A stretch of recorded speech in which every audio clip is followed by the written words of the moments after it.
Okay, so here we have a unique situation where the door is going to be extremely close to this wall. And since it's a hollow metal frame, we need to be able to get a hammer drill behind it and then also put a stud, the king stud there, and then screw the king stud into the clips on the inside of the door's throat. And so we don't really have enough room to put this stud all the way down and have room to get the hammer drill and screw gun in there, especially once the king stud drops in. We're only going to have about that much room otherwise, and that is not enough even with the 90 bit. So in this situation, the top of the door is about right here. I got a mark behind there. Come on, focus. Yeah, well, it's behind that stud. And I went about 4 inches lower than the top, where I want to put my door's header. And what I'm going to do is I'm going to run a header, a box header, granted, from these king studs and put it onto this stud that's fastened to the wall. So I'm actually going to go further than the door's king studs. And then once I set the door with no studs in the way, I'll set the king stud in here, and then I'll have about 3 inches here, which that's enough to get your screw gun with your 90 bit and a screw on it to screw in the jamb. And then I will fill this back in, which I will fit a little piece of track underneath the box header facing down, while above the head, door's head, I will have it, the track facing up like normal. Now, when we get to this situation, I already got the top tacked in place. Now, down here at the bottom, I do have a stud directly behind here. So even if there's not,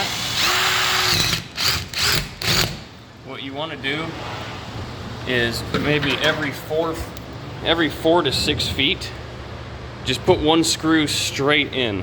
Don't toenail it yet. That way it doesn't pull off to one side or the other while you toenail it. So I've got it right here, straight into the stud, and that one's toenailed up there, straight into the stud and toenailed. And now we got that one straight into the stud, since I have a stud. If not, just go like right here, and then you'll toenail it. And when you toenail it, do not over torque it, because then you strip it out. It's real easy to strip out a screw in drywall. See how it just kind of snugged up right there? That's all the tighter you need to be, and that stud will be real snug on that wall. You can't really torque it down, because you'll just strip the drywall out, especially with fine threads like we use here for these metal stud framing. So all you need, like, once it's almost like framing, once you feel it go through, that you can almost let off the trigger instantaneously, or just a fraction of a second, right there, and no more. Like, your gun should not impact once you hit your toenail. Like that, just kind of be pushing lightly, and then once your screw bit kind of pops out, you'll know that it's been snugged up. So we got that. We'll get 2 more here. Actually, I'm gonna do it down lower. It's a little excessive here, but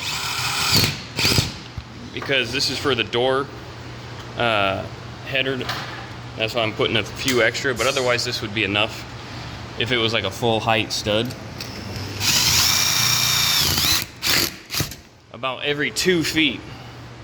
Every 2 feet to 36 inches is enough to toenail a stud to the wall under normal conditions.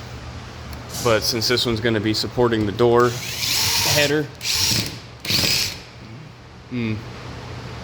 that's right, the stud kind of moved right here. Yeah. See what I said about easy to strip out? I expected the stud to be there, but there we go. These studs are not, this existing wall, I don't know why, but in a lot of places here, the studs go from center at the bottom, and then they end up 5/8 this way or that way, which was why I talked about in one of my previous videos that I did here over the past couple days. Communicate with your partner who's working up top what you're doing, and pay attention to what you're doing if you're the only one doing it, because at some point they ended up pulling to the hard side when they should have pulled the center, or they pulled to the soft side and they should have pulled the center. And so they ended up 5/8 off from the bottom.